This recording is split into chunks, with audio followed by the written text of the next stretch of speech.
Hey everybody! In today's video, I'm going to show you how to use Brusho direct to your stamp for some fun variegated colors in a landscape scene.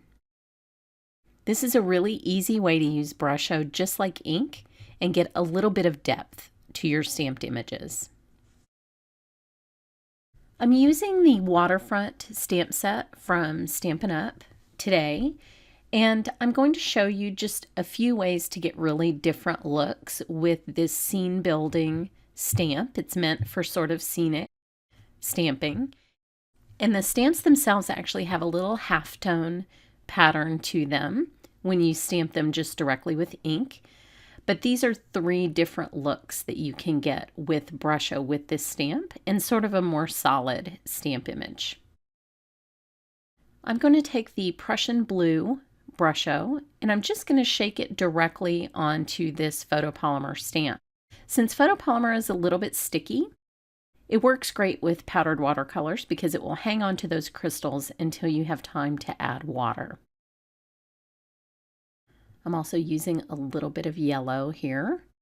And the first way that you can use this with the stamp is you can spray the water onto your watercolor paper and then sort of do a monoprint like you would with a gel press or anything else.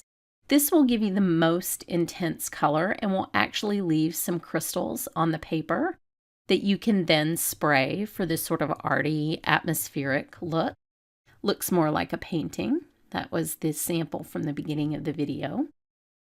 And you still have quite a bit of powder left on the stamp, so if you want to spray it again and get a second print, you can reactivate what's on there already or add a little bit more, as I'm doing with the yellow, and just spritz the stamp itself with water instead of the paper. And what that will do is give you a little bit clearer print and a little bit less pigment than you got in the first one. So you can see how crisp that is and how different it is from the one where the paper was wet and the capillary action was sort of already pulling the pigment out of the image. This one is very clear, but also interesting because it shows you all those different colors. Now I'll switch to another image here. Clean off my very messy block. Now you will find even after you run these under some water, there's going to be some staining on your stamp. It's no big deal. It won't hurt the way they stamp, but just because of the fine texture of that stamp, some of that pigment will get down into that halftone texture and it'll stay there. So now I have very colorful stamps.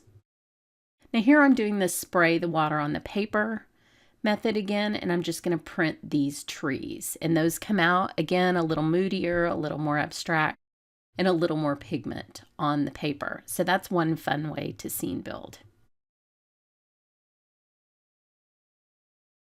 Now I'll sort of blot a little bit of the excess water off and add some more Prussian blue and a little bit of yellow and spritz the stamp itself this time because again I'm going for that clearer look like I have with the mountain.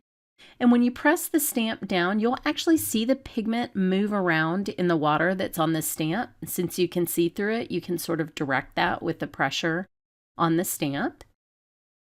And I'm going to, where there's a little extra pigment on here, I'm going to fill in some of the spots on the trees where I maybe didn't have enough powder, or if it didn't make contact with the rough surface of the cold press watercolor paper. Just a little bit of detail, not too much, but just so that it sort of resembles a tree again, where it was missing a couple of branches. And I love the color separation in these crystals. I think that's what makes these landscapes so interesting, is you get these unexpected little pops of orange out of the moss green, and the yellow separates into a yellow and orange, and then the blue has just a variety of blues and greens in it. That's what makes it Prussian blue. Now I'm going to use the lake image in the set, or I believe it's the lake image. It can be whatever you want. And I'm going to add a little bit more of the yellow onto this just for a little bit of interest, but I am using the same colors I was using before, the Prussian blue and the moss.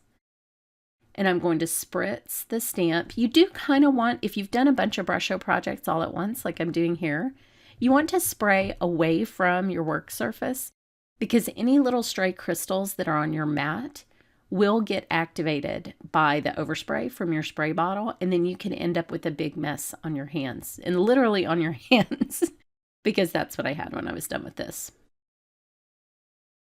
So now I'm going to add the lake image and see it squishing out underneath the photopolymer, and I can sort of control where that goes.